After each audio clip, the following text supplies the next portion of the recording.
தென்கடல் வளாகம் பொதுமையன்றி வெண்குடை நடத்திய உரிமை ஓர்க்கும் நடுநாள் யாமத்தும் பகலும் துஞ்சான் கடுமா பார்க்கும் கல்லா ஒருவர்க்கும் 9 நாழி உடுப்பவை 2 பிறவும் எல்லாம் ஓரக்குமே செல்வத்து பையனே ஈதல். இன்னைக்கு 50 வயசு தாண்டினால அப்போ எங்கன்னா அது படுத்துட்டு இருக்குங்கிறான். 80 வயசு ஆனிச்சுன்னா அது இன்னும் போகலைங்க, உயர வாங்குதுங்கிறானுங்க. 80 வயசுக்கே அப்படி இருக்கும்போது பெய்யோனுடைய தன்மையன் விரிசோதியின் மறைய பொய்யோ என் விடையாளோடும் இடையானோடும் போனான் மையோ மரகதமோ மறிகடலோ மழைமுகிலோ ஐயோ இவன் வடிவென்பதோ அழியா அழகுடையான்னா முடி வச்சுட்டேன். பஞ்சு குளிர் வெஞ்சி குளிர் பல்லவம் மண்ணுங்க செஞ்செவிய கஞ்சம் நிமிர் சீரடிகள் ஆகி அஞ்சொலேட மஞ்ச என அன்னமென மின்னும் வஞ்சி என நஞ்சமென வஞ்சமகள் வந்தாள். சூப்பர் பாட்டு. ஆதி பரம்பொருள் நாரணன் தெளிவாகிய பார்க்கடல் மீதிலே நல்ல சோதி பணாமொழி 1000 கொண்ட தொல்லறிம் என்னும் ஒரு பாம்பின் மேல் ஒரு போதத் துயில் கொள்ளும் நாயகன் கலை போந்து பூமிசை தோன்றினான் இந்த சீதக்கோளை விழினான் என்று செப்பவர் உண்மை தெளிந்தவர். அழுகிறானுங்க, பாட்டுக்கள் அழுவானா? எனக்கு ஆச்சரியமாக இருக்குது. சிவகுமார் கம்பராமனை பேசிகிட்டே இருக்காங்க. சத்தியமாக சொன்ன தம்பி, ஒரே வாட்டி நான் பேசுகிறேன். சத்தியமாக ஒரு சிலம்ப கோடி பாட்டில் பேச மாட்டேன், பேசவே முடியாது. விடுக்க அந்த பயப்படப்படாமல் அந்த மேடை அடிச்சோன்னா விஸ்வரூபம் சொல்லுவாங்க பஜாவ். இப்போ நான் தயார் பண்ணிருக்கிறது இங்கே உட்காந்துருக்க யாருமே பேச முடியாது, நான் தான் பேச முடியும். ஒரு ஏன் புரிஞ்ச மாட்டேங்கிறான்னா, நானும் மனுஷன் தானேப்பா, ஏன் என்ன கடவுளாக நினைக்கிறேன் புரியாது. நானும் மனுஷன் தான், எரேஸ் ஹியூமனுங்கிறானுங்க.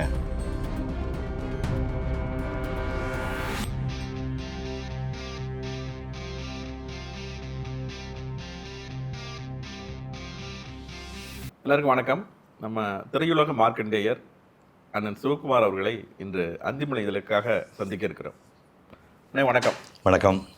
நல்லா இருக்கீங்களா? நல்லா இருக்கேன். நீங்கள் ஓவியத்தில் ஆரம்பிச்சிங்க உங்கள் வாழ்க்கையை. முக்கியமாக 7 ஆண்டுகள், என்னுடைய நினைவு சரின்னா 7 வருஷம் ஓவியத்துறையில், 40 ஆண்டுகளுக்கு மேலே திரையுலகத்தில், அதாவது 192 படங்கள். நீங்கள் அடிக்கடி பெருமையாக சொல்லிக்கிற மாதிரி 87 கதாநாயகிகளை கட்டி பிடிச்சி கன்னத்தில் முத்தம் கொடுத்து படத்தில் தான், படத்தில் தான் முத்தம் கொடுத்து நடிச்சிருக்கீங்க. அதுக்கப்புறம் சின்ன திரையிலையும் சித்தி அண்ணாமலையும் நிறைய நடிச்சு 40 வருஷம் திரையுலக வாழ்க்கை முடிச்சுட்டு, பொதுவாக திரையுலக வாழ்க்கை முடியும் போது அரசியலுக்கெல்லாம் போவாங்க. நீங்கள் அதெல்லாம் போகாமல் எதிர்பார்க்க முறையில் பெரிய பேச்சாளர் ஆகிட்டீங்க. பேச்சாளராகி ராமாயணம் மகாபாரதம்லாம் பேசி இப்போ திருக்குறள் பீக்கில் போய் நிற்கிறீங்க. இப்போ அதை பற்றி தான் நான் உங்கள்கிட்ட பேசலான்னு வந்திருக்கேன். சொல்லுங்கள். இப்போ வந்து நீங்கள் முதல்ல உங்களுக்கு பேச்சாளர் ஆகணுங்கிற எண்ணம் சின்ன வயசுலேயே இருந்துச்சா? சத்தியமாக கிடையாது. அதாவது எப்போ ஆரம்பிச்சது அது? இல்லை, நமக்கு பேச்சை பற்றி சிந்திக்கவே இல்லை. நான் 1958 மெட்ராஸ் வந்தேன். 59, 60, 61 திராவிட முன்னேற்ற கழகம் அது வளர்ந்துட்டு இருந்த காலகட்டம். பீச்சில் எப்படியுமே வந்து ஒரு 4 மாதத்துக்கு ஒரு மீட்டிங் போடுவாங்க. ஒரு 10,000 பேர் மினிமம் கூடுவாங்க. ஏன்னா திராவிட முன்னேற்ற கழகம் எல்லாருமே பிரமாக பேசக்கூடிய ஆளுங்க. இல்லை முதல்ல NVN பேசுவார், NV நடராஜன் பேசுவார், KA மதியழகன் பேசுவார், EVK சம்பத் பேசுவார், அப்புறம் நெடுஞ்செழியன் பேசுவார், அப்புறம் கலைஞர் பேசுவார், கடைசியில் அண்ணா பேசுவார். இது அந்த ஆர்டரில் தான் பேசுவாங்க. இது இந்த ஆர்டர். என்ன கேட்டால் யார் பவர்ஃபுல் ஆளோ அவர் கடைசியில் வருவாங்க. அது அண்ணாவுக்கு முன்னாடி கலைஞர் பேசும்போது அப்படியே சாஃப்டாக ஆரம்பித்து இந்த கொல்லன் உலக்கத்தில் ஒரு இரும்பு வச்சு நல்லா சூடேற்று ஃபுல்லாக சூடேற்றுக்கப்போ சமைச்சு வச்சு அடிப்பேன். அந்த மாதிரி ஒரு எமோட் பண்ணி விட்டான்னு வச்சுங்க, கத்தி கொடுத்தா ஆடியன்ஸுக்கு எடுத்து போய் எல்லாம் குத்திடுவாங்க. அந்த அளவுக்கு எமோட் பண்ணி அப்படி பேசக்கூடிய ஆள். அதுக்கப்புறம் அண்ணா வந்து கங்கை நிதி மாதிரி பிரபாகம் மாதிரி ஒரு காமாக பேசுவார். எல்லாம் முடியும் போது 10 மணி டைம் போதா தெரியாது. ஹோட்டலில் போனால் ஹோட்டலில் சோறில் இருக்காது, 2 வாழைப்பழத்தை வாங்கி சாப்பிட்டு படுத்துருக்கோம். இந்த மாதிரிலாம் வந்து பேச்சுங்கிற விஷயத்தையே முதல்ல எனக்கு பதிவு வச்சவங்க இவங்க தான். சாப்பாட்டை மறந்து கேட்குற அளவுக்கு. ஓகே. இது வந்து உங்கள் அரசியல் தலைவர்கள், அரசியல் இயக்கத்தில் வந்து உங்களுக்கு அந்த பேச்சு ஆர்வம் நீங்கள் கேட்குறதா ஒரு கேட்டிருக்கீங்க. அதுக்கப்புறம் இலக்கிய பேச்சாளர்கள் பற்றி கேட்டிருக்கீங்களா? உங்களுக்கு பிடிச்ச பேச்சாளர்கள்? அப்படி வந்து தேடி பிடிச்சி போய் எல்லாம் நான் உரையில் கேட்குற ஆள் கிடையாது. நான் வலம்புரி ஜான் பேசுகிறது ரொம்ப நல்லாயிருக்கும். குமரி அனந்தன் நம்ம கிளாஸாக பேசுவார். அப்புறம் நம்ம காலத்தில் ஆட்களில் தமிழறிமணின்னு சொல்லவே முடியாது, அது மாதிரி அருமையாக பேசுவார். இளம்பரை மணிமார்னு தூத்துக்குடி ஒரு பேராசிரியர் இருக்காங்க. அந்த அம்மா வந்து 17-18 வருஷமாக ராமாயண மகாபாரதம் பேசுவாங்க. அவங்க ஒரே தான் கேட்டேன். பட்டு பேச்சாளர்னால் மாறுறது அப்படிங்கிற விஷயம் பார்த்திங்கன்னா 2005 இனிமேல் வந்து மேக்கப் போடலான்னு முடிவு பண்ணி மேக்கப் பண்ணிட்டேன். அப்போது 2005 தான் ஈரோடு புத்தக திருவிழான்னு சொல்லி ஒன்று வந்து ஸ்டாலின் கூட சேர்ந்த ஒரு தம்பி தோக்கணும். அந்த வருஷம் தான் அது மக்கள் சிந்தனை பேரவை அமைப்பு. அவங்க வந்து புத்தக திருவிழா அந்த வருஷம் தோக்குறாங்க. எப்படியோ என் நம்பரை கண்டுபிடிச்சி ஐயா இந்த வருஷம் நீங்கள் மேடையில் பேசுகிறேன்னு சொன்னேன், நீங்கள் தப்பாக கேட்குறீங்க, இது தப்பான அட்ரஸ், இது நான் நடிகன், நான் அந்த போய் டைலாக் எடுத்து கொடுத்தா பேசிட்டு போகிறாள், எனக்கும் பேச்சுக்கு சம்மந்தம் இல்லைண்ணே. இல்லை உங்களுக்கு கூட ஒரு பேச்சாடம் ஒழிஞ்சிட்டு இருக்கிறான், அவன் நீங்கள் வெளியே திட்டமிடலை, நீங்கள் நடிப்பு முடிச்ச திட்டமிடலை. என்ன பண்ண போனேன் எனக்கே தெரியாது, இனிமேல் மேக்கப் போடலன்னு மட்டும் முடிவு பண்ணேன். உடனே இப்போ திடீர்னு ஒரு ஆஃபர் இப்படி வந்துச்சு, தயவுசெய்து தப்பாக நினச்சிக்காது, இப்போ எனக்கு பேச தெரியாதுன்னு இந்த வருஷம் விட்டுறோம், அடுத்த வருஷம் நீங்கள் பேசியே ஆகணும்னு. அடுத்த வருஷம் 2006 வந்து நீங்கள் பேச இன்னும் விடமாட்டேன். அதே தான் ரொம்ப பாப்புலரான. ஆமாம் கிட்டத்தட்ட 20 ஆண்டுகள் மேலே போயிட்டு இருந்தது. 2வது ஆண்டுக்கு நீங்கள் பேசி ஆகணும்னாரு. ஏடா விடமாட்டேங்கண்ணா, சும்மா அரைங்குறையமாக சில பாட்டெலாம் படித்து வச்சிருப்போம்ல, அந்த பாட்டை வச்சுட்டு என்ன தலை பிடிக்கலாம்னா தேமதுரை தமிழோசை அப்படி வச்சு சொல்லிட்டு இந்த கணியன் பூங்குறன் பாட்டு ஒன்று இருக்குல்ல, யாது முறை யாவரும் கேட்டீங்கன்னா இந்த பூமி பந்திருக்க எல்லா ஊரும் என் ஊர் தான், இதை பிறந்த அத்தனை பேருமே உடம்பு பிறந்த ஒரு பாட்டுக்கு இல்லையா, அது சூப்பர் பாட்டு. அது யாதும் ஊரே யாவரும் கேளு தீதும் நன்றும் பிறதரவாரா நோதலும் தனிதலும் அவற்றோர் அண்ணா சாதலும் புதுவது அன்றே வாழ்தல் இனிது என மகின் தண்டு மிளமே முனிவன் இன்னாது எந்தளம் மிளமே மின்னொடு வானம் தன் துளி தலை ஆறாது கல் பொழுது இறங்கும் மல்லர் பெரியாற்று நீர் வழி படுவும் புனை போல ஆறுயிர் முறை வழி படுவும் என்பது திறவோர் காட்சியின் தெளிந்தன மகளின் மாட்சியின் பெரியோரை வேத்தல மிளமே சிறியோரை இகழ்தல் அதனை மிளமன் இதை பொடிப்பர் சொன்னேன். செம்ம கைதட்டுது. அடுத்த பாட்டு ஒன்று வந்தது. அடுத்த பாட்டில் வந்து தேவேந்திரன் சாப்பிடக்கூடிய அமிர்தமாக இருந்தாலும் விருந்தாளி வாசல் உட்காந்து தமிழை சாப்பிட மாட்டான், சோம்பி தெரிய மாட்டான், கோபதாம் இல்லாதவன், கொலை களவு கற்பழி செய்ய அஞ்சுமா, புகழ்வதுனா உலகத்தையே ஈடாக கொடுப்பான், படிவதுனா கிட்டே போக மாட்டான், தனக்கென வாழாமல் பிறக்காக வாழக்கூடிய தகமையான தமிழ் பாட்டு வருது. இளம்பர் விழுதி பாட்டு.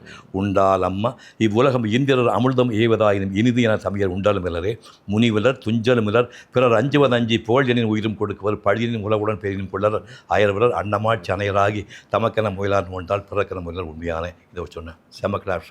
இது முடிஞ்ச உடனே இன்னொரு பாட்டு, அளவு கடந்த சொத்து சேர்ந்தால் அதை வந்து உன் குடும்பத்துக்கு போக சமுதாயத்தோடு பங்கு போட்டுக்கோ, இல்லைன்னா சொத்தை ஒன்று அழிச்சும்னு நக்கேன்னு ஒரு பாட்டு போட்டுக்காரு. செல்வத்து பயனே தென்கடல் வளாகம் பொதுமையின்றி வெண்குடை நடத்திய உரிமை ஓர்க்கும் நடுநாள் யாமத்தும் பகலும் துஞ்சான் கடுமா பார்க்கும் கல்லா ஒருவர்க்கும் 9 நாளி உடுப்பவை 2 பிறவும் எல்லாம் ஓரக்குமே செல்வத்து பயனே ஈதல் துய்ப்பேனின் தப்புன்னு சொல்லுவேன். இந்த பாட்டெலாம் போட்டதுக்கப்புறம் திருமணத்துக்கு கூட போனேன். திருமணத்தில் அவர் என்ன சொல்கிறாருன்னா, இந்த மண்ணில் பிறந்த ஒரு மந்திரி சர்வ நிச்சயம் மரணம்ங்கிறார். நிலையாமை. நிலையாமை சர்வ நிச்சயம் மரணம். ஊரெல்லாம் கூடி வாயிலி வைத்துட்டு அழுவானுங்க, தலையம் போட்டானுங்க, பின்னாடி வாயில் லட்சக்கணக்கில் ஊருவாங்க, போவாங்க, எரிப்பாங்க, புதைப்பாங்க, வந்தோடனே தலையம் போயிட்டான்னு 4 மில்லி அடிச்சுட்டு படுத்துருவான். இதுதான் உன் வாழ்க்கை, அதுக்கு ஆட்டம் போடாதீங்க அப்படின்னு ஒரு பாட்டு சொல்கிறார். ஊரெல்லாம் கூடி ஒலிக்கு அழுதுட்டு பேருனை நீக்கி பிணமென்று வேறிட்டு சூறையங்காட்டிடை கொண்டு போய் சுட்டுட்டு நேரினில் மூழ்கி நினைப்பொழிந்தாங்களேங்க. அப்போ அந்த வாழ்க்கை நிலையாமை தானே. அப்போ இருக்கிற வாழ்க்கையை உருப்படியாக கொஞ்சம் எக்ஸ்ட்ரா பண்ணி இப்படி வாடுறது அப்படின்னா உடம்பை பேணணும். அதுக்கு ஒரு பாட்டு போட, உடம்பார் அழியின் உயிரார் அழிவர். உங்களுக்கு பொருந்தும். யோகா எல்லாம் பண்ணுறீங்களா? இதெல்லாம் படித்தா அதுக்கு முன்னாலே படிச்சு? இல்லை யோகா பண்ணிவிட்டு அதுக்கப்புறம் படித்து சேர்த்துக்கிட்டதை. ஒரிஜினல் வந்து யோகா வந்து நான் 18 வயசே பண்ண ஆரம்பிச்சிட்டேன். அதான் உடம்பார் அழியின் உயிரார் அழிவர் திடம்பட மெய்ஞானம் சேரவும் மாட்டார் உடம்பை வளர்க்கும் உபாயம் இருந்தே உடம்பை வளர்த்தேன் உயிர் வளர்த்தேன் நான். அப்போ உடம்பு வளர்க்கறதுக்கு அடிப்படையாக என்ன வேணும்னா மற்றெல்லாம் உடற்பயிற்சி எல்லாம் பிராணாயாமம் சொன்னான். பிராணாயாமம் ஒரு மூச்சு பயிற்சி. நீங்கள் அடிக்கடி சொல்லுங்க, எளிமையாக பண்ணலாம். ஆமாம், எளிமையாக பண்ணுறது வந்து மூச்சை உள்ளெடுத்து நிறுத்தி வெளியே விட்டால் அது எளிமையாக பண்ணுற மாதிரி தான். பட் அவங்க என்ன சொன்னால் ஸ்டாண்டர்டாக என்ன சொல்லியிருக்காங்கன்னா 2:8:4 2ன்னு சொன்னால் இடது நாசி வழியாக 2 வினாடி இழுத்து 8 வினாடி ஹோல்டு பண்ணி 4 டைம்ஸ், திரும்ப உள்ளே வந்து வலதுநாசி வழியாக ஹோல்டு பண்ணி 8 செகண்ட் இழுத்தி 4 டைம்ஸ். இப்படி வந்து 166 தடவை நீ வந்து பண்ணி ரிப்பீட் பண்ணினா 166 வருஷம் வாழலாம்னு சொல்லிட்டு சொல்கிறார். 100ம் 60ம் 6ம் பலம் வர 100ம் 60ம் 6ம் இடம் வர 100ம் 60ம் 6ம் எதிரிட 100ம் 60ம் 6ம் போகிறேன்னு. அப்போ 166 வருஷம் வாழ ஐடியா கொடுக்குறான். இன்றைக்கி 50 வயசு தாண்டினால அப்போ எங்கன்னா அது படுத்துட்டு இருக்குங்கிறான். 80 வயசு ஆனிச்சுன்னா அது இன்னும் போகலைங்க, உயர வாங்குதுங்கிறானுங்க. 80 வயசுக்கே அப்படி இருக்கும்போது 166 வருஷம் இந்த பாடு மூலத்தில் வாழணுமா வேண்டான்னு சொல்லிட்டு நான் ஒரே தடவை ரிப்பீட் பண்ணி 166 ஒரே டைம் மட்டும் பண்ணிகிட்டு இருக்கிறேன். இப்படி வந்து திருமணத்தில் பண்ணேன். அப்புறம் பாரதியார் பாட்டு கொஞ்சம், பாரதிதாசன் பாட்டு கொஞ்சம் அப்படின்னு போனேன். பாரதியார் வந்து பாரதிதாசர் தமிழுக்கு அமுது என்ற பேர் தமிழ் என்ப தமிழங்கள் உயிருக்கு நேருங்கிறார். சித்திர சோலைகளே உண்மை 4 திருத்தை பாரிலே முன்னர் எத்தனை சோதனைகள் ரத்தம் சுதந்திரம் வேணும் மலேசியாவிலேயும் சிங்கப்பூர்லேயும் போய் ரப்பர் தோட்டத்தையும் தின்சோங்களை வேலை வாசி எடுத்து போகிறான்னு அவனை பற்றி சொல்லியிருக்காரு. கோரிக்கையற்று கிடக்குதுன்னா எங்கள் வேரில் படுத்தப்பலா மிக கொடியதன் என்ன பட்டதனே குடியில் வடிக்கின்றவற்றான்னு சின்ன வயசில் விதவையாளர் பெண்களை பற்றி அவர் சொல்லியிருக்காரு. இப்படி இந்த பாட்டுகள்லாம் சொல்லி முடிச்சு டைமை பார்த்தா 1 மணி 15 நிமிஷம். ஒரு ஆள் எழுந்து போல ஆடி போயிட்டோம்ப்பா. நைட்டு போல தூக்கம் வரப்பா நம்ம பேச்சாளர் ஆகிட்டங்கிற மாதிரி அப்படி ஆகிப்போச்சு. ஆனால் அது நீங்கள் சொன்னது சூப்பர். தேமர் தமிழோசை ஓகே, அது வந்து ஈரோட்டில் ஒரு இதில் பேசினது. ஆமாம், நான் பார்த்தது எனக்கு ஞாபகம் வச்சு 2007 8 நினைக்கிறேன். 2008 டிவியில் அந்த பெண்ணுங்கிற தலைப்பில் ஒரு பயங்கரமான உரை. ரொம்ப அம்மா இது உங்களை பற்றிய செல்ஃப் கிரிட்டிசம்லாம் இருக்கும். எப்படி நாங்கள் நீங்கள் கோவப்படுவீங்க அதெல்லாம் சொல்லி அது வந்து ரொம்ப உங்களை வந்து மக்கள் பெரிய அளவுக்கு பேச்சாளராக ஏற்றுக்கிட்ட ஒரு உரைன்னு சொல்லாம தான் சத்தியமாக அதான் சொல்லணும். அது சொல்லறதுக்கு உதாரணம்னா அது சொன்னாங்களுக்கு அடையாளம் என்னென்னா அன்றைக்கி எவ்வளோ பெரிய சூப்பர் ஆக்டராக இருந்தாலும் சூப்பர் ஸ்டாராக இருந்தாலும் பெரிய பேச்சராக இருந்தாலும் ஒரு கமர்ஷியல் டிவியில் ஒரு பேச்சுக்கு வந்து காசு கொடுத்து டெலிகாஸ்ட் பண்ணியிருக்கேன் நினச்சி பாருங்கள். இந்த இந்த இந்த இது வரும்போதே அந்த சிஓ அந்த பையன் ஸ்ரீராமுக்கு இப்போ நான் நன்றி தெரிவிக்கிறேன். அந்த பையன் வந்து டெல்லி தான் அவங்க சென்டர் ஆஃபீஸு. சரி, சூர்யா கார்த்தின்னு 2 பசங்க அவங்க அப்பா இருக்கிறாங்க. ஒருத்தர் சுவிட்சர்லாந்தில் பாட்டு பாடுறான், நியூசிலாந்தில் வந்து ஃபைட் சீன் எடுக்கிறானுங்க. அழகழகாக பொண்ணு இருக்குது, கலர்ஃபுல்லாக படம் எடுக்கிறாங்க. அதை நீங்கள் டிவியில் டெலிகாஸ்ட் பண்ண ஞாபகம் இருக்குப்பா. ஒரு ஆள் மயக்க பிடிச்சி நின்று இருக்கான். அதை போய் பண்ணேன்னா சார் இதனோட வெலாசிட்டி என்னன்னு நான் உங்களுக்கு விலைக்கு சொல்ல முடியாது. இதை வந்து டெலிகாஸ்ட் பண்ணுவான். இது ஃப்ளாப் ஆகி போனால் யார் ஸ்பீச் இனிமேல் போடக்கூடாது சொன்னாங்க. அது ஹிட் ஆகி போச்சு. நம்ப மாட்டேங்க, இது வரைக்கும் இந்த 20 வருஷம் நான் பேசின ஒரே 19 20 கூட இருக்காது. 20 வரையும் டெலிகாஸ்ட் ஆகிருக்கு. ரொம்ப அற்புதமான சீடி இந்த பெண்ணுங்கிற சீடி. ரொம்ப அது வந்து ஓகே, அது வந்து ஒரு சோசியல் டாபிக், நீங்கள் எல்லாருக்கும் கவர் பண்ணோம் முடிஞ்சிச்சு.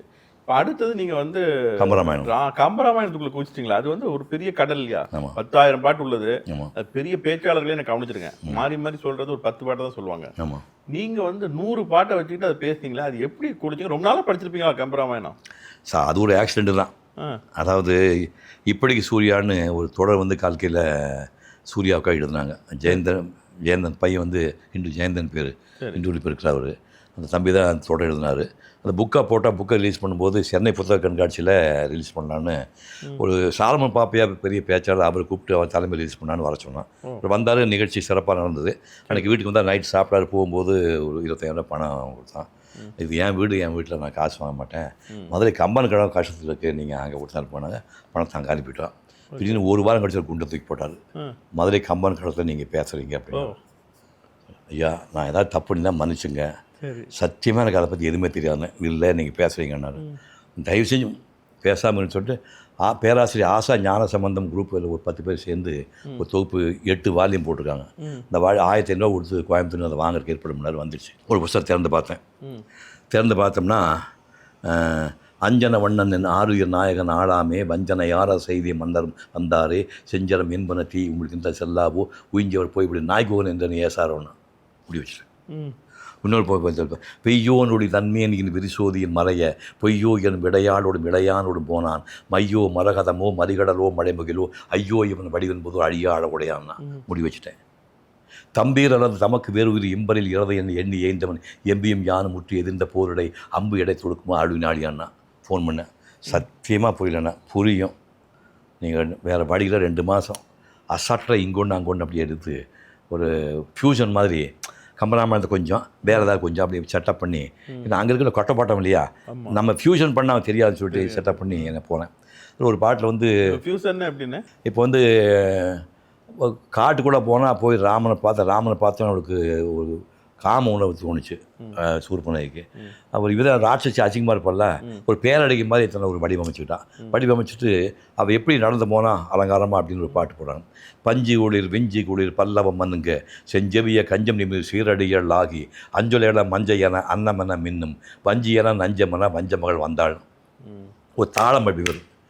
இதை போட்டு டப்புன்னு கட் பண்ணி கண்காட்சியின் ஒரு படம் 1970 ஏபி நாராயணன் எடுத்தார். கேடி சந்தானம்னு ஞாபகம் வச்சுங்க. கேடி சந்தானம் ஒரு ரைட்டர். அவர் வந்து நாடகாசிரியர், சிவாஜிக்கெல்லாம் வாத்தியார் இருந்தவர். அவர் வந்து பள்ளிக்கூடத்துக்கு போனவர் பாட்டு எழுதுறாரு. ரதி மன்மனை பற்றி பாட்டு இருந்தார். அனங்கன் அங்கு அஜனன்பன் வசந்தன்மன் மதன் என்றும் வணங்கும் என் உயிர் மன்னவ்வா கதம்பம் செண்பகம் தங்கும் கருங்குந்தல் கவின் பொங்கும் கனிந்தோங்கும் கயிற்கண்ணியே ஆடலும் பாடலும் அன்பின் ஊடலும் கூடலும் இன்பம் தேடலும் உன் செயல் அல்லவா நீ இல்லை என்றால் வாடிடும் வையகம் அல்லவா அழகு தமிழே பழகு செய்ய அமுது நிலையை உணர்ந்து செயலால் அந்தரங்க சிந்து பாடுவார் சந்ததம் காதல் மந்திரத்தை தினம் நாடுவார் மனம் கொஞ்சும் மலர் மஞ்சம் அடைந்து உள்ளம் குடிந்தங்கம் கலந்தன்பின் நலம் காணுவோம் உணம் கூழ் பெண் அணங்கே உன் மனம் கொண்டேன் மனம் தந்தேன் இணைந்து ஒன்றாய் சுகம் காண்டுவோம் கண்ணாவும் மனம் போட்டோன்னே அப்படியே பார்க்குறாரு அவர். அப்புறம் நான் சொன்னேன் அப்படிதான் பார்க்குறோம். அது அப்படியே பார்த்தா ஷாக்கு பார்த்தாரு அவர். இப்போ கம்மல் கொட்ட போட்டாளுங்க. அப்புறம் அடுத்த விஷயம் ஒரு பாட்டு சொன்னேன். இந்திரஜித் கொண்டு போய் ஒரு அனுமனை கட்டி கொண்டு போய் ராவணன் தர்பார் நடத்தினேன். யாரா அவன் ராமன் அப்படின்னாவன்.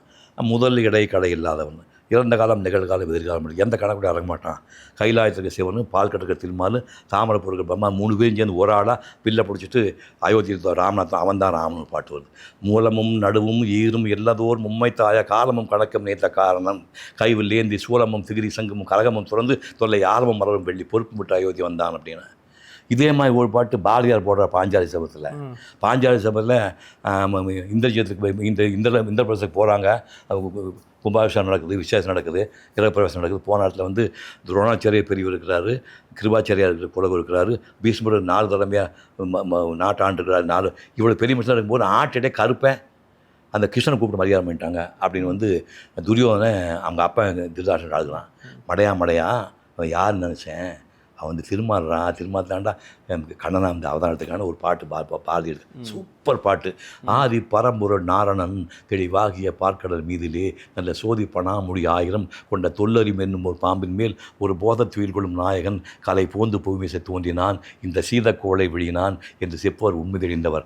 நான் எனும் ஆணவம் தள்ளலும் இந்த ஞானத்தை தான் என கொள்ளலும் பல மோன நிலையில் நடத்தலும் ஒரு மூவகை காலம் கடத்தலும் நடுவான கர்மங்கள் செய்தலும் உயிர் யாருக்கும் நல்ல அருள் பெய்தலும் பிறர் ஊனை சிதைத்திடும் போதிலும் தனது உள்ளம் அருளின் நெகுதலும் 1000 கால முயற்சியால் பல லாவாரி பேர்கள் ஞானியர் இவை தாயின் வயிற்றில் பிறந்த அன்றே தம்மை சார்ந்து விளங்க பெறுவரையில் இந்த மாயிரி ஞானம் அவதமை தெய்வம் மாண்புடையான்னு போட்டு மடையான்னு இதை சொன்ன உடனே சோசமி சுந்தரம் எப்போ படித்த ராமாயணம் 2 மாதம் படி. அப்படியே படிக்க முடியாதியா, விளையாடுற நீ பேராசிரியர் சொல்லுங்க அப்படின்னா சாலம பாவி ஆமாம் ஐயா நான் தான் புத்தகம் வாங்கி கொடுத்தேன். 2 மாதத்துக்குள்ளே போய் ராமாயணம் பேசுகிறான் ஒருத்தன். அப்புறம் அப்படியே எவ்வளோ பயங்கரமாக வில்லங்கமான பகவான் கிட்ட. அப்போ தான் என்ன முன்னே ஒரு 50 பாட்டு படித்தேன். 2-3 அசால்ட்டாக படிச்சிருந்தேன். இப்போ 50 பாட்டை மனப்பாடம். எனக்கு அது ஞாபகம் இருக்கு. திரும்ப வந்து அது வந்து ஒரு இது பாட்டு பேசி கனடாலெல்லாம் கேட்டாங்க. அதான் சொல்ல போகிறேன். அது வந்து எங்கே நடந்தது? அது எவ்வளோ பாட்டு பேசுனீங்க? 50 பாட்டு. 50 பாட்டு இங்கே பனங்கல் பார்க் பக்கத்தில் பப்ளிக் ரிலேஷன்ஸ் கவுன்சில் ஆஃப் இந்தியான்னு அந்த இடத்துக்கு பேர். சுதாங்கன் தான் அதுக்கு செக்ரட்டரியாக இருந்தான். அவன் கூப்பிட்டு இந்த ஹால் எவ்வளோ இருக்கு பாருங்க, மொத்தமாக இந்த ரயில் போட்டி இருக்கிற மாதிரி 20 பேர் உட்காந்துக்கானுப்பா. நான் 1000 பேர் 2000 பேர் கூடி பேசுகிறாடுறா அப்படிங்களா. முன்னாடி உட்காந்துக்கான இவர் 1000 பக்கத்துக்காக இவர் மெயில், இவர் எக்ஸ்பிரஸ், இவர் எக்ஸ்பிரஸ், இவர் ஹிண்டு பேப்பர் கொண்டுடுவானுங்க. ஒருத்தன் எல்லாம் கொட்டப்பட்ட ஆளுக்கு ஒரு பாட்டு தப்பாச்சுன்னா கொண்டுடுவாங்க. ஐயோ அப்படின்னா 10 பைசா 10,000 கணக்கு செய்ய போயிட்டாங்க. அப்புறம் வந்து 50 பாட்டையும் இப்போ சொல்கிற மாதிரி சொல்லி முடித்தேன். 50 பாட்டு கரெக்டாக 40 மினிட்ஸ் முடிச்சோடனே ஒரு 80 வயசு ஆள் சுத்தமாக சொட்ட முடி இருக்கிறது 10 முடி வெள்ள முடி. இப்போ தான் தண்டகாண்டிலிருந்து வருகிறேன், பரதன் பாதுகையை தூக்கி தலையை வைத்து கொண்டு அழுது கொண்டு போகிறேன். இந்த ஆள் அழுகிறானுங்க. பாட்டுக்கள் அழுவானா, எனக்கு ஆச்சரியமாக இருக்குது. முடிஞ்சு போச்சு. அன்றைக்கி பேக்கப் பண்ணிட்டாங்க, போய் வந்தாச்சு. மறுநாள் மத்தியானம் லஞ்ச் ஒரு டைமில் இந்த அசோகரமாக இது 5 மணி அசோகரமாக ஒருத்தன் ஃபோன் பண்ணி ஆனால் இந்த ஃபோனு கேளுங்கண்ணா.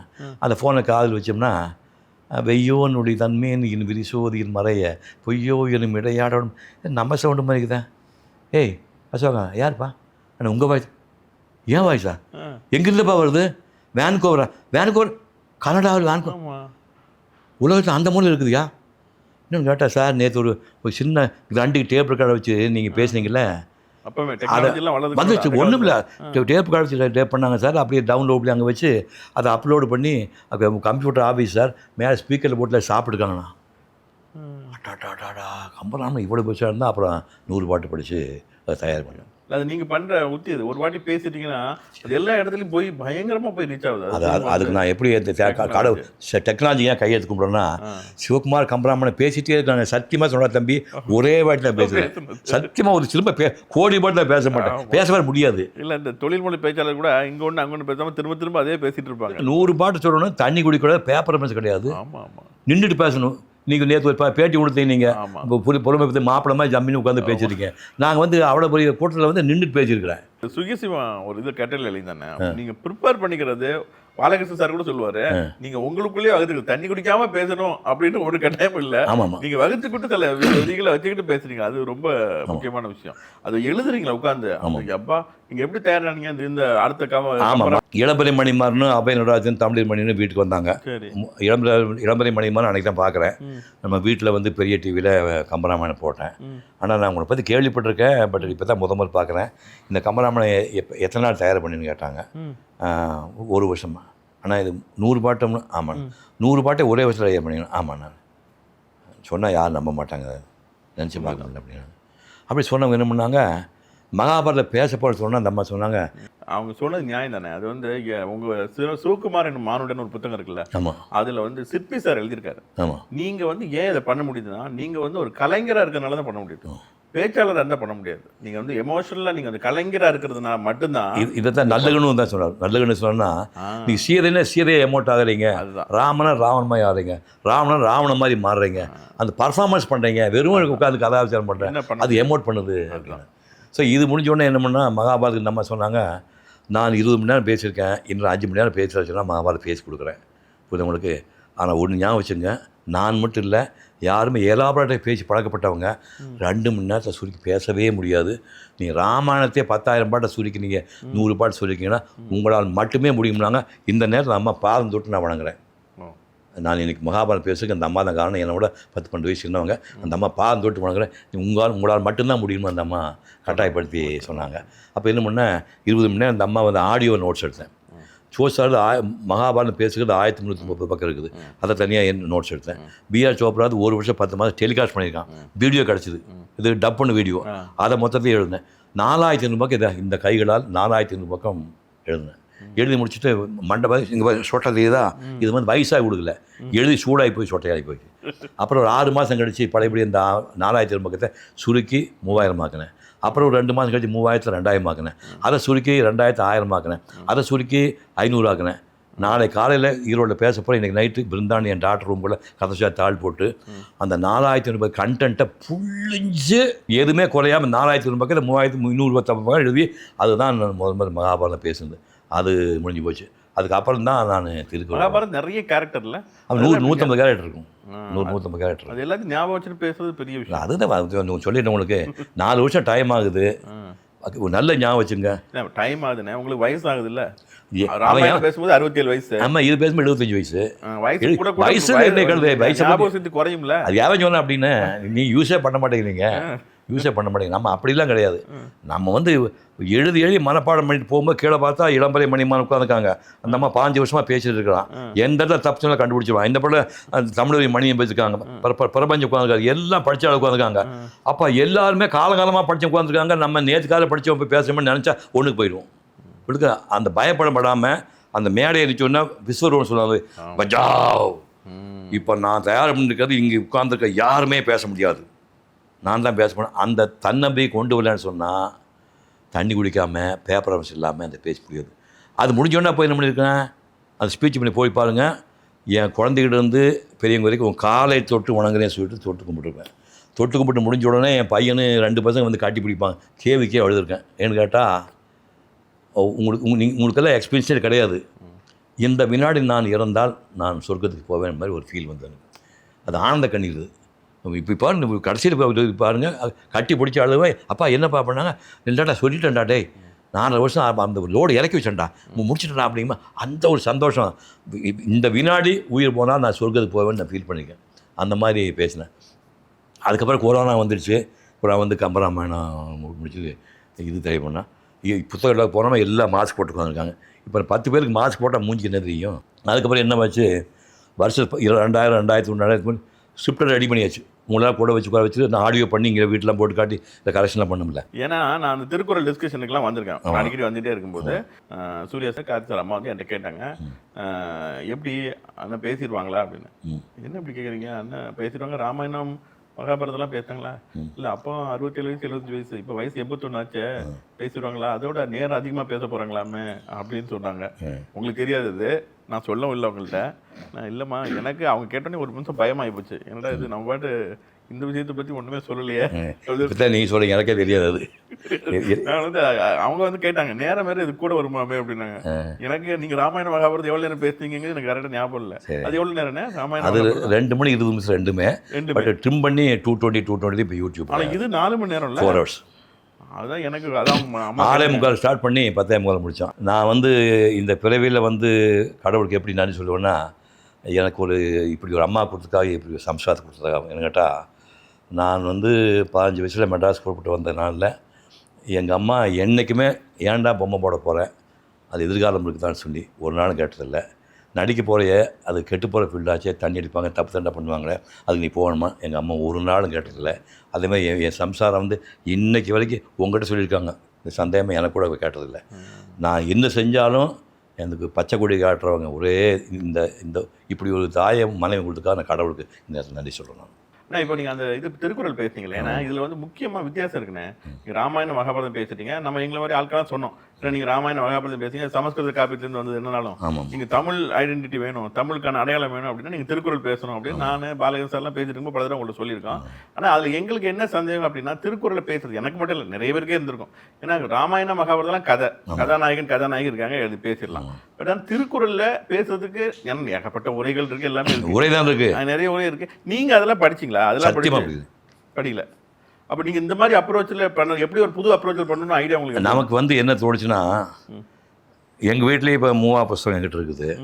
அது எடுத்து பார்த்து என்ன பண்ண போறோம், அது பொன்மொழியாக இருக்கிறதுனால யாருமே யூஸ் பண்ணுறதில்லை. இதை வந்து நம்ம பப்ளிக்கு திருக்குறள் 2000 வருஷம் முன்னாடி எழுதப்பட்டதுனா கூட இந்த காலத்துக்கு பொருந்துற மாதிரி விஷயங்கள் இருக்குது அப்படின்னு சொல்லி திருக்குறள் மேலே மக்களுக்கு ஒரு ஈர்ப்பை ஏற்படுத்தணும், ஒரு நம்பிக்கை ஏற்படுத்தணுக்காக என்ன பண்ணால் யோசனை தான் ஒரு கதை வழியாக போகலாம் அப்படின்னு அதை பண்ணேன். கதை வழியா சில பேர் புக்கை எழுதியிருக்காங்க, திருக்குறள் கதைகள்னு போட்டிருக்காங்க. ஆமா, அதில் கதை யூஸ் இல்லை, இது வாழ்க்கை நடந்த சம்பவம் இல்லை, நடந்த சம்பவம். அதை வந்து பேச வேற போறீங்க, 4 மணி நேரம் மூச்சு பிடிக்காம பேசி, அதை நீங்க ஆர்டர் வேற மாற்ற மாட்டீங்க. குரல் இந்த இது 1 2 3 மனப்பாடமா நீங்க வச்சிருந்து பேசுவீங்க. இல்லை, அதெல்லாம் தான் எங்களுக்கு பிரச்சனை. இது பாதி பெருமை வந்து இந்த சங்கர சரவணன் ஒரு பையன் இருக்கலாம். ஆமா, சங்கர சரவணன் பையனா நான் திருக்குறள் சரவணன் என் ஃபோனில் நோட் பண்ணி வச்சிருக்கேன். சங்கர சரவணனுக்கு ஏன் நன்றி சொன்னோம்னா, அதான் ஏன்னு சொல்கிறேன்னா, நான் வந்து திருக்குறள் போவே இல்லை, கதையை உங்கள்கிட்ட சொல்லிவிடுவேன், அப்பா இதுக்கு பொருந்துற மாதிரி ஒரு 4 குறள் சொல்லுவேன், நீங்கள் ஒரு நாள் டைம் எடுத்து நான் சொல்லுவீங்க, நீங்கள் சொன்ன குறள் அப்படியே நான் போட மாட்டேன், அது எனக்கு எது பிடிக்குதோ அந்த மாதிரி குறளை தான். வாத்தியார் கூட அப்படி வேலை வாங்கினது. ஆமாம், பிடிவாம பண்ணுவேன் உங்களுக்கு. இப்போ இது வந்து உனக்கு புரிஞ்சா பத்தாதுடா, உங்கள் வீட்டில் உள்ள கார் ஓட்டுறவருக்கு புரியணும். ஆமாம், வீட்டில் வேலை பார்க்குற ஒரு சின்ன உதாரணம் சொல்ல பாருங்களேன். இங்கே பாண்டி பஜாரில் பரமுன்னு ஒருத்தர் முடிவுறதுல கலைஞர் இருந்தார். அவர் சின்ன வயசுலேயே வந்து போலியோவில் கால் இப்படி வளைஞ்சி போயிருக்கு, ஸ்ட்ரெயிட்டாக நிற்க முடியாது. அதோடு நின்றுட்டு அவன் காலையில் 6 மணி சாயங்காலம் 6 வரைக்கும் முடி வெட்டுவான். அப்போ நைட் கால் வலிச்சு குறைச்சிட்டு தாங்க முடியாது, போய் 4 மணி அடிச்சு தான் படுப்பான். இப்படியே ஒரு 70 வருஷம் வாழ்ந்துட்டு இனிமேல் தொழில் செய்ய முடியாது முடிவு பண்ணும்போது என்ன பண்ணுறான்னா, நம்ம கட்டை கூட்ட பிச்சு எடுத்து சாப்பிட்றது வேஸ்ட் விட்டு அன்றைக்கி பாலிட்டா குடிச்சு எடுத்து போயிட்டான். இந்த கதையை வந்து உங்கள்கிட்ட சொன்னால் நீங்கள் சொன்னீங்க, இல்லை மயிர் நீப்பின் வாழா காவரிமா அன்னார் உயிர் நீப்பின் மாணவர் சொன்னீங்க. அப்போ இன்னொரு பாட்டு சொன்னாங்க, இறந்தும் உயிர் வாழ்தல் வேண்டின் பறந்து கெடுக்க உலகத்தியாரும். நான் 2வது பாட்டு தான் போட்டேன் உங்களுக்கு. அது மாதிரி நீங்கள் என்ன பாட்டு தற்கொலை பண்ணுறது நியாயப்படுத்துற மாதிரி ஆகாதான்னு சொல்லிட்டு அது அவங்க கேரக்டர் தான். அது கேரக்டர் நீங்கள் சொன்னீங்க. உலகத்து பொதுமறையாக இருக்கலாம். அவன் சொல்ல மான ரோஷம் உள்ளவங்கப்பா, இந்த ஊனமான காலை வந்துக்கிட்டு அவன் 70 வருஷம் வேலை பார்த்துருக்கான், இனிமேல் கையாந்தி பச்சை கேவலம் நினைக்கிறான் அப்படிங்கிறத நீங்கள் அதை கனெக்ட் பண்ணி. ஆமாம், அதனால அவன் கோணம் தானே, அது உன்னுடைய கோணத்தை வச்சு சொல்ல போகிறீங்க. அந்த மாதிரி இப்போ உங்களுக்கு வந்து நீங்கள் அந்த பொயட்டிக் லிபர்ட்டி. ஆமாம், அது ஜெயகாந்தனை பற்றி கண்ணதாசன் பற்றி ஒரு 2 கதை வச்சுருந்தேன். அதை கேட்டு எல்லோரும் ஐயோ வேண்டாங்க பாவம் சொல்லி இப்போ நீங்கள் தான் வந்து நெல்சன் மண்டேலா கதை சொன்னீங்க.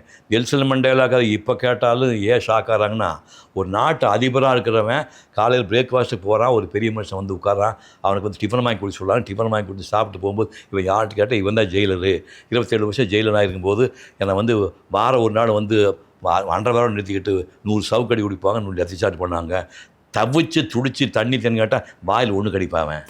இந்த கதையை கேட்டவங்க அத்தனை ஆடி போயிட்டாங்க சார்.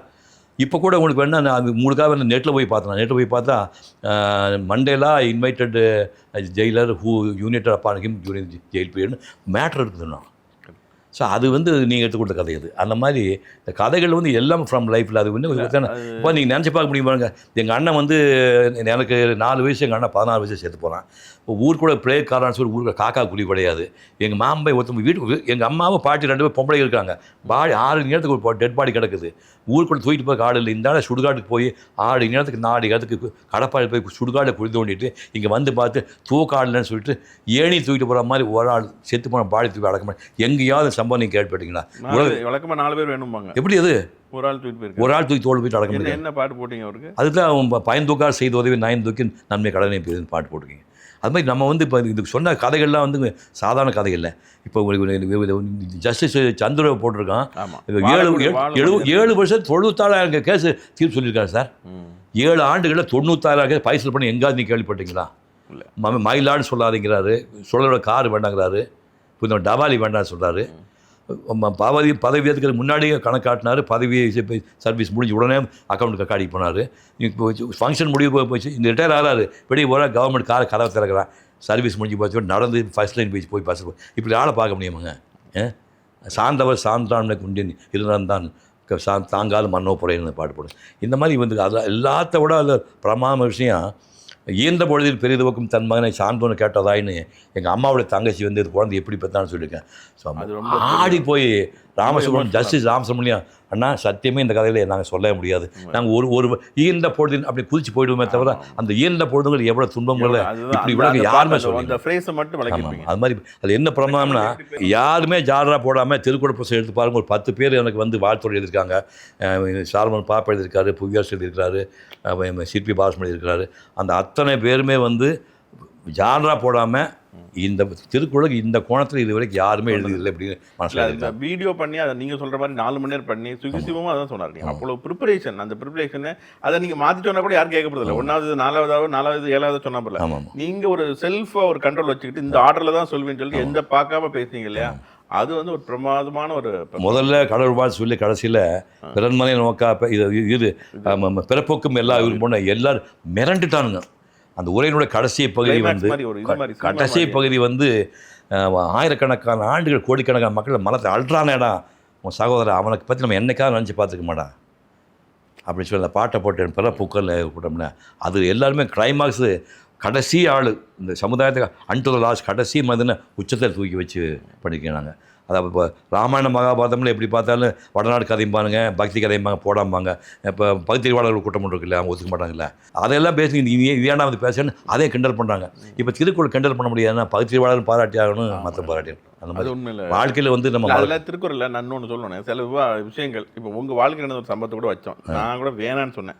நீங்கள் அந்த செல்ஃபோன் அந்த மேட்ரு நான் வந்து அப்போ உங்களுக்கு போட்டேன், செல்லிடத்தை சிறங்காக்கன்னு சொல்லி கிண்டலுக்காக போட்டுட்டு அப்புறம் நான் விட்டுட்டேன். அப்புறம் நீங்கள் சொன்னீங்க டே இதை வைக்கலாண்டாண்ணா, அதெல்லாம் வேணாம், அது நம்ம பர்சனலாக 2 பேரும் பேசிக்கிட்டது, அதில் செல்லில் வர்றது வார்த்தை வரதுக்காக போட்டேன், அதெல்லாம் வைக்கக்கூடாதுன்னு சொல்லி உண்மையை பேசல. இன்னும் வந்து இப்போ அதாவது என்னுடைய எல்லா உரையை பற்றி அது நடந்து போய் 5-6 வருஷம் ஆகிட்டா கூட எல்லா உரையை பற்றி உன்னை மாதிரி பேச முடியாது, நீ வாழும் காத்து வாழும் எல்லாம் பாராட்டுறாங்க. ஆனால் கடைசியில் 2 பேர் மட்டும் எடுத்து போடா செல்ஃபின்னு இப்பவும் வருது. ஒரு 100 கமெண்ட்டில் ஒரு 5 கமெண்ட் வந்து டர்ட்டி கமெண்ட்டு செல்ஃபி படுத்துறாங்க. ஒரு ஏன் புரிஞ்ச மாட்டேங்கிறாங்கன்னா, நானும் மனுஷன் தானேப்பா, ஏன் என்ன கடவுளாக நினைக்கிறேன் புரியாது, நானும் மனுஷன் தான், எவரேஸ் ஹியூமனுங்கிறானுங்க. அப்புறம் வந்து யோகா பண்ணுறான், தவம் பண்ணுறான், இவன் கோபம் இல்லாமனா விவரம் தெரியாமல் பேசுகிறாங்க. துர்வாச முனிவர் விஸ்வாமத்திர மாதிரி கோபக்காரன் பார்த்துக்கிட்டா புட்டி சாவம்ட்டுவானுங்க. எல்லா முனிவரையும் புலன்களை அடக்கிறதுனால கோபம் ஜாஸ்தி நம்ம புரிஞ்சுங்க. கோபம் வந்ததுக்கான காரணத்தையும் சொன்னீங்க. ஆமாம், அது ஓகேங்க. சின்ன ஒரு 2 விஷயம் என்னென்னா, ஒரு நாகரிகம் கருதி வந்து சார் உங்களை ஃபோட்டோ எடுக்கணுமா சொல்லி யாரும் ஃபோட்டோ எடுக்கல, அப்படி கேட்காம எடுத்துட்டாங்க அப்படிங்கிற ஒரு விஷயம். இன்னொரு விஷயம் எப்படின்னா, எல்லாரையுமே ஏன் அறிவாளி நினைக்கிறீங்க, உன்னை சுற்றுலா ஏன் அறிவாளி நினைக்கிறீங்க, வெட்டி ஒட்டி காட்டுறது தானே. அதுக்கு முன்னால் நீங்கள் வந்து ஜிம் பாய்ஸ் தான் விழுந்து வருவீங்க. அது சரிங்க, அதெல்லாம் இப்போ அவங்க ஒத்துக்க மாட்டாங்க வச்சுங்க, அதெல்லாம் ஒத்துக்க மாட்டாங்க வச்சுங்க. நான் வந்து மனித புனிதன் அல்ல, நானும் சராசரி மனுஷன் தான், நானும் பலவீனம் உள்ளவன் தான். என்ன தேவரை ஏன் நினைக்கிறீங்க, எனக்கு ஏன் ஒளி வட்டம் போடுறீங்க, நானும் உங்களை போய் சராசரி மனுஷன் எடுத்திங்கன்னா உங்களுக்கு கோபம் வருது, எனக்கு ஸ்பெஷலாக எடுக்கிறதுனால தான் உங்களுக்கு கோபம் வருது. நானும் சராசரி மனுஷனுக்காக தான் உங்களுக்கு செல் எடுத்து காப்பான்னு சொன்ன காப்பான், அந்த இடத்துல காக்கிறேன்னு காக்கிறேன்னு கட்டாயமாக போட்டேன். நீங்கள் மட்டும் இல்லை, உங்களுக்கு நீங்கள் படிச்சிருக்கீங்களான்னு தெரியல, ஞாபகம் இருக்குமான்னு இல்லை, வித்யா பாலன் அடிகை இருக்காங்கல்ல, அவங்க கூட அவங்க சினிமா ஆக்டர்ஸ் பாம்பே அவங்க இருக்கும்போது ஒருத்தர் தோளில் கைப்பட்டு ஃபோட்டோ எடுத்துட்டாரு. அவங்க பயங்கர கோபமாய் அங்கேயே அடிச்சிட்டாங்க. அது ஒரு பெரிய இதாகிடுச்சு. அதாவது உரிமை அப்படிலாம் எடுத்துக்கூடாதுல்ல, அது அவங்க படம் எடுக்கலாம்னா அது ஒரு நாகரிகம் இருக்குல்ல. அது வந்து காமன் சார் மக்களை வந்து இப்போ மக்களை எல்லாருமே எப்படிங்க ஐயா ஒரே மாதிரி பார்க்குறீங்க? நல்லவன் இருப்பான் கெட்டவன் இருப்பான் இல்லையா? இப்போ நம்ம பற்றி வந்து ஷேலோவாக மேலோட்டமாக போடா செல்ஃபி அப்படி சொல்லி என்னை பற்றிய குடும்பத்தை பற்றிய மறுமணை பற்றி கேவலம் பேச ஒரு கூட்டம் இருக்குது. ஆனால் இது உள்ளே போய் பார்த்து உன்னை மாதிரி ஒரு மனிதன் இந்த மண்டு பிறக்கவே முடியாது சொல்கிறதுக்கு 85-90% இருக்குது. அப்போ அண்ணா ஒரு வார்த்தை சொல்லியிருக்காரு, 1000 மரமாலைகள் தோல் ரொம்ப சந்தோஷப்பட நீ ஒரு செருப்பு மாலை பற்றி ஏன் கவலைப்படனாரு. அப்படி எடுத்துக்க வேண்டியது. இப்போ நீங்கள் அதில் வந்து நீங்கள் வாழக்கூடிய மனிதர்கள் பற்றி நிறைய சொன்னீங்க. அதில் வந்து இப்போ வந்து இன்ஸ்பைரிங் இளங்கோவை பற்றி ஒரு கதை சொல்லியிருக்கீங்க. அது ரொம்ப ஏன்னா மற்றவங்கெல்லாம் கொஞ்சம் சீனியர் பர்சன்ஸு, இவர் யங் ஏஜ், உங்களோட பர்சனலாக கான்டாக்டில் கூட இருந்தார். ஆமாம்மா, அதாவதுங்க ஒரு 3 வயசு 4 வயசு வரைக்கும் போய் செவத்தில் மோதிக்குவான், சைக்கிள் இடிச்சுக்குவான். வீட்டில் ஒரு தாய் தம்பனுக்கு விளையாட நினச்சிட்டு இருந்திருக்காங்க. அப்புறமா கொண்டு போய் 4 வயசு வரைக்கும் முட்டா பசங்க பாருங்கள் தெரியாமல் போய் டாக்டர் காட்டினா பான் பிளைண்டு, உன் பையன் கண் பார்வைங்க. அப்புறம் கண் பார்வை இல்லைன்னு அதுக்கு தகுந்த மாதிரி ட்ரிட்டில் பிளைண்ட் ஸ்கூல் வந்து அடையாள ஸ்கூல் இப்படி படிக்க வைக்கிறாங்க. அந்த உள்ள வாத்தியார்களில் நான் வாத்தியார் தப்பாக நினச்சிக்காத, ஈவருக்கும் இல்லாமல் குருட்டு பயில நீ உயிரோட என்ன பிரயோஜனம், செத்து தொலைன்னு சொல்கிறாங்க. இதெல்லாம் தாண்டி தற்கொலை பண்ணிக்கிறவங்களாம் அந்த பையனுக்கு போகுது. இதெல்லாம் தாண்டி லயோலா காலேஜ் போய் MA ஃபஸ்ட் கிளாஸில் பாஸ் பண்ணுறான். அப்புறம் தமிழ் தெலுங்கு ஹிந்தியில் 3000 பாட்டு கண்பார்வை இல்லாமல் 3000 பாட்டு மனப்பாடமாக ஆர்கெஸ்ட்ரா வச்சுக்கிட்டு பாட்டு பாடுறான். ஹியூமன் ரிசோர்ஸ் டெவலப்மெண்ட்டில் 1000 பேர்த்து உருவாக்கி விடுறான். பாராசூட் நீ போய் கண்பார்வை நீ பண்ண முடியாது, 4000 அடி உயரத்தில் பாராசூட் தனியாக குதிக்கிறான். ஸ்கூபா டைவிங்னு பாண்டிச்சேரி போய் கடல் கடியா 1000 அடி கடல் கடியே கண்பார்வையெல்லாம் போயிட்டு போயிடுவான். இவ்வளோ உள்ள சாதனை பண்ணுவான். அவன் வந்து கடவுள் நம்பிக்கை உண்டான்னு கேட்டான், இல்லைன்னு கேட்டான். ஒரு வேளை தப்பித்த கடவுள் வந்து உங்களுக்கு என்ன வரவேன்னு கேட்டேன், என்ன கேட்பேன்னு கேட்டான். சிம்பிளாக சொன்ன நெஞ்செல்லாம் வலி கேட்டேன்னா. பெருசாக ஒன்றும் கேட்க மாட்டேன், நல்லா ஞாபகம் வச்சுங்க. அவன் பிறவிலேயே கண்பார் கிடையாது. அவனுக்கு வந்து மலைகள் தெரியாது, அறிவு தெரியாது, சூரியன் தெரியாது, காகம் தெரியாது, அம்மா தெரியல, அப்பா அது யாருமே தெரியாது. அப்படிப்பட்ட என்ன கேட்ட தெரியுமா? பெருசாக ஒன்றும் கேட்க மாட்டேன், முகம் பார்க்குற கண்ணாடி கொடு, 3 வினாடி எனக்கு கண்பாரி கொடு, என் மூஞ்சியை ஒரு வாட்டி எப்படின்னு பார்த்துக்கிறேன். நான் தினமும் தடவிட்டு இருக்கிறேன், இது என்ன ஷேப்னு எனக்கு தெரியாது, கால் ஷேப் தெரியாது, ஒரு வாட்டி இதுதான் தெய்வத்தான் ஆகாத நினம் மூச்சிதன் தெய்வத்தை குறிதல்னு பாட்டு போட்டேன். இதில் வந்துங்க ஆச்சு 2-3 வருஷம் ஆகிப்போச்சு. இன்றைக்கு வரைக்கும் நெகட்டிவாக அதை பற்றி யாருமே சொல்ல, ஒரே ஒரு ஆள் மட்டும் அது நெகட்டிவ் சொல்லியிருந்தேன். மிரண்டுட்டேன் நான். நம்ம இவ்வளவு சிவி எடுத்து பாலகிருஷ்ணன் உங்கள் ஆளை வச்சு கொடுத்தா அதோட கண்டுபிடிச்சி சார் தப்பாக சொல்லிட்டீங்க, சார் தாத்தா பற்றி பிரமாணம் எழுதியிருக்கீங்க, ஓகே, நான் தாத்தா படத்தில் தப்பாக போட்டிங்கன்னா என்னன்னா நடிக்கிட்டும் நான் இல்லை. நான் போய் பார்த்தேன், சார் ஆஃபீஸ்லேயும் போய் பார்த்தேன். அதாவது அம்மாவளி தாத்தா ஒன்று, அப்பாவளி தாத்தா ஒன்று இருக்குது. நான் பாடி புக்கில் போட்டது அம்மாவளி தாத்தா போட்டேன். அப்பாவளி தாத்தா தான் சாமியார் ஆகி போய் காஷ்மீர் சேர்த்து போனேன், காஞ்சி தந்தானு அந்த ராமநாதையர் அந்த புக்கில் லால் லக்ஷ்மி நடத்தினாடு ராமநாதையர் சாமியாரை போய் காஷ்மீர் சேர்த்து. அவன் வந்து அப்பாவளி தாத்தான். அப்புறம் மன்னிச்சுக்கிட்டான்னு சொல்லிட்டு அதுக்கப்புறம் எடுத்து நெட்லேயும் மாற்றி புக்கிலையும் மாற்றி பாருங்க. இந்த ஒன்று தான் லெட்டராக தெரியுது. லைஃப்பில் வந்து நம்ம சந்தோஷப்பட்டு ஏதோ வேணும்னா திருக்குறள் பண்ண சந்தோஷப்பட்டுக்கலாம். உண்மைதான். அதில் இப்போ நாங்கள் இப்போ பாடநூல் கழகத்தில் கூட அதில் வந்து 50 போட்டோம். திருக்குறள் இருந்தது. அதில் வந்து நம்ம வந்து ஒரு 50 தேர்தல் முக்கியமான பெஸ்ட் 50 தூக்கி போட்டோம். இப்போ அதில் வந்து எனக்கு வந்து நான் சில இதை நான் விட வேண்டியிருந்தது. ஏன்னா வந்து சினிமா அதிகமாகிடக்கூடாது. அது மாதிரி நீங்கள் வந்து உங்களுடைய வாழ்க்கை சினிமா அது ஒன்றும் பிரச்சனை நிறைய பேர் பற்றி எழுதிருந்தீங்க. அதுக்கு எனக்கு ஒரு கதை வந்து ரொம்ப பிடிச்சது. பட் நான் அதில் புக்கில் இருந்துதான் ஞாபகம் இல்லை, நான் 50 கொண்டு வந்தோமா ஞாபகம் இல்லை. அது வந்து இவர் சத்யராஜ் சார் வீட்டில் வேலை பார்த்த ஒரு வேலைக்காரர். அது நீ 50 கொண்டு வரல, ஆனால் அது நல்ல கதை, அருமையான கதை. அதாவது சத்யராஜ் ஜமீன்தார் வீட்டு பையன்பா. எப்பவுமே பணக்கார வீட்டு போய் எங்கள் வீட்லேயே வந்து இப்போ கார்த்தியோட பையனுக்கு 2 வயசாகுது. அது வழக்கு ஜெயானு ஒரு பொண்ணு கூட வளர்க்குது. ஒரு கேர்டேக்கர் மாதிரி அம்மாவே தூக்கி தோளில் போட்டுக்க முடியாது இல்லையா? அப்போ ஒன்றுக்கு போகும்போது விளையாட ஒரு பொண்ணு ஜெயானு ஒரு பொண்ணு இப்போ தான் கல்யாணம் பண்ணி வச்சோம். அது மாதிரி சத்யராஜ் 2 வயசு 3 வயசு இருக்கும்போது ஜமீன்தார் பையனை வளர்க்கறதுக்கு கூட ஒரு ஆள் வேலைக்கு வைக்கிறாங்க. அவன் கூடயே அந்த வளர்க்குறான். அப்படியே ஸ்கூல் கொண்டே விடுவான், அதுக்கு காலேஜுக்கு கூடயே போவான், குளிப்பாடு கழிச்சு பண்ணி எல்லா ஹெல்ப்பும் அசிஸ்டன்ட் மாதிரி ஹெல்ப் பண்ணி வருவான். இப்போ சத்யராஜ் 20-22 வயசு கல்யாணம் ஆச்சு. கல்யாணம் பண்ணால் மகாலிங்கம் பெரிய ஆள், சி சுப்பிரமணியம் மகாராஷ்டிரா கவர்னர் ஆண்டவர், இதில் ஜமீன்தார் குடும்பம் எல்லாரும் பெரியவர் கிஃப்டாக கொடுத்துறாங்க. ஒரே ஒரு ஆள் மட்டும் வந்து ஒரு சின்ன பையன் கொடுத்தான். என்னென்னு பார்த்தா சத்யராஜ் நான் தான் எண்ணி பார்த்தேன். ராஜு அந்த ஆள் ஒரு கருப்பியான்னு பேர். சத்யராஜ் அண்ணா கல்பியான அதை வாங்கி பாருண்ணா. அதை வாங்கி பிரித்து பார்த்தா இந்த பையன் வந்து 2-3 வயசு இப்போ ஒரு ரஃபாக ஒரு 20 வருஷத்துக்கு இந்த ஆள் இந்த வீட்டில் வேலை பார்க்க 20 வருஷத்துக்கு ஒவ்வொரு மாதம் என்ன சம்பளம் கொடுத்தாங்களோ ஒரு பைசா செலவு பண்ணாமல் 20 ஆண்டு கொடுத்தா 12 மாதம் சம்பளத்தையும் முன்னா சேர்த்து வச்சு அதை ஒன்றா வச்சு முய்யா கூட உலகத்தை யாராக பண்ண முடியுமா? அன்பிலால் எல்லாம் தமக்குடையர் அன்புடையார் என்பு முறையை பிறக்குன்னு பாட்டு நம்ம போட்டிருக்கேன். அது நல்ல வேலை விட்டுட்டு நீங்கள் போய் சேர்த்துக்கலாம். வேறு சினிமா கொடுத்து வீட்டில் போட்டுக்கலாம். அருமையான கதை, ரொம்ப அருமையான கதை. எனக்கு நான் இப்போவும் அது மைண்டில் வந்துகிட்டே இருக்காது. ரொம்ப முக்கியமான கதை. அப்புறம் இன்னொன்று எனக்கு வந்து இந்த நம்ம எல்லாம் சில குரல் ரொம்ப பாப்புலர் இருக்கும். இப்போ தெய்வத்தான் ஆகாதுன்னு. ஆமாம் ஆமாம். இப்போ யான் எனது என்று செருக்கு இருப்பான் அந்த குரல் கூட நீங்கள் போட்டு, அதாவது பாலம் கல்யாண சுந்தரம் சொன்னோம் இல்லையா? ஏன் அந்த இது நீங்கள் முக்கியமாக எடுத்துக்கிட்டீங்க? பாலம் கல்யாண சுந்தரம் சார் வீட்டுக்கெல்லாம் வந்திருக்காரு சார். அவர் வீட்டுக்கெல்லாம் வந்திருக்காரு. என்னுடைய 80வது பத்தாவது வந்திருக்காரு. என்னோட ஒரு வயசு தான் பெரியவர். Okay okay. ஒரு வயசு பெரிய என்ன அவர் ஷாக்குன்னு அவருக்கு 1962 சைனீஸ் வந்து சைனா வார் தொடுக்க போகுது. நேரு வந்து அனௌன்ஸ் பண்ணுறாரு யுத்த நிதி கொடுங்க அப்படிங்கிறாரு. இவர் பிரசிடென்சி காலேஜ் படிச்சிருக்கிறாரு. நேராக போய் காமராஜ் வீட்டுக்கு போய் ஒரு செயினை 10 சவரன் செயினை வந்து கொடுத்துட்டாரு. இன்றைக்கி வந்து ஒரு சவரன் வந்து நேற்று பேப்பர் பார்த்து 75,000 ரூபா ஆகுது. அன்றைக்கி எப்படி 50 ரூபா இருந்துருக்கு. 10 சவரன் எவ்வளோ கணக்கு போட்டு பாருங்க. அதை வந்து தானம் பண்ணிட்டாரு. ஊருக்கு படி புரிஞ்சு ஊருக்கு போகிறாரு. ஊருக்கு போனால் இவருக்கு 50 ஏக்கரா வந்து இவருக்கு பங்கு வருது. பூமி விளைநிலம் பங்கு வருது. அது யார் பார்க்குறா கேட்குறாரு. ஒருத்தர் வந்து அசோகம் பார்த்துக்கிறாரு. அசோகன் அந்த 5 ஏக்கரை நீ வச்சுக்கிறான். இப்படி சங்கர சவனை ஒரு 7 ஏக்கரா பாரு அதை நீ வச்சுக்கப்பண்ணா. லெனின் வந்து ஒரு 8 ஏக்கரா வச்சுக்கணும் அதை நீ வச்சுக்க. யாரெல்லாம் குத்தகை பார்த்தாங்கன்னா அதை போல் நீங்களே வச்சுக்கணும் கொடுத்துட்டாரு சார். கொடுத்து வீட்டில் ஒரு போர்ஷன் வந்து அந்த போர்ஷன் வந்து ஏழை குழந்தை தங்கன்னு கொடுத்துட்டாரு. குமரகுரு காலேஜ் ஸ்ரீவில்லிபுத்தூரில் வந்து ஒரு லைப்ரரியில் வேலை பார்த்துருக்காரு. 35 வருஷம் வேலை பார்க்குறாரு. 35 வருஷத்துக்கு 30 லட்சம் ரூபா சம்பளம் வருது. ஒரு பைசா தொடாமல் அப்படியே ஏழைப்பாடை கொடுத்துட்டாரு. கொடுத்துட்டு man of the million America வந்து 20 கோடி பணம் கொடுத்து கையிலே தொடாமல் அந்த அனாதை குழந்தைக்குன்னு அங்கேயே எழுதி வச்சுட்டு வந்துட்டார். வந்துட்டு அப்போ சாப்பாடுக்கு பண்ணுவீங்க. இப்போ இருக்குது அந்த ஆரியாஸ் ஹோட்டல் தங்கியிருக்கேன். திருநெல்வேலி ஆரியாஸ் ஹோட்டலில் சாயங்காலம் 4 மணிக்கு போயிட்டு 6 மணி வரைக்கும் பார்ட் டைம் வேலை பார்த்து அதில் வர காசுக்கு சாப்பாடு சாப்பிட்டு 10 அடி 10 ரூம் படுத்துக்காரு. இப்படி ஆளை பார்க்க முடியும் ஐயா. அது மட்டும் நம்ம பேச்சுலரு செத்து போனால் மருத்துவ பரிசோதனைக்கு இது உடம்பை பயன்படுத்திங்கன்னு எழுதி வச்சுருக்காரு. யான் எனது எனும் செருக்கு இருப்பான் வானோர் குறைந்த உரம். இது மாதிரி எந்த கதையுமே இல்லை, சாதாரண கதை கிடையாது. இல்லை உங்களோட பர்சனல் எக்ஸ்பீரியன்ஸு ரொம்ப அதில் கைந்து வரணும். நான் எனக்கு ஒன்று ஞாபகம் இருக்கு. நான் வெஜிடேரியன் சாப்பிட்றேன். முதல்ல வெஜிடேரியன் தான். இப்போ நீங்கள் வந்து நான் வெஜிடேரியன்லேருந்து வெஜிடேரியன். ஆமாம் இல்லை வெஜிடேரியன் இருந்து அப்புறம் நான்வெஜ் கொஞ்சம் மாறி இப்போ படைப்படி வச்சுருந்த மாதிரி. ஆமாம் அதில் வந்து அதுக்கு ஒரு எனக்கு ஒன்று எழுதிருப்பீங்க டைரியில் எழுதுனேன். நான் இன்று இருப்பதற்கு இந்த கோழி அது என்ன சொல்ல அது ஒன்றும் இல்லைப்பா. நான் வந்து 15 வயசு வரைக்கும் வெஜிடேரியன் தான்.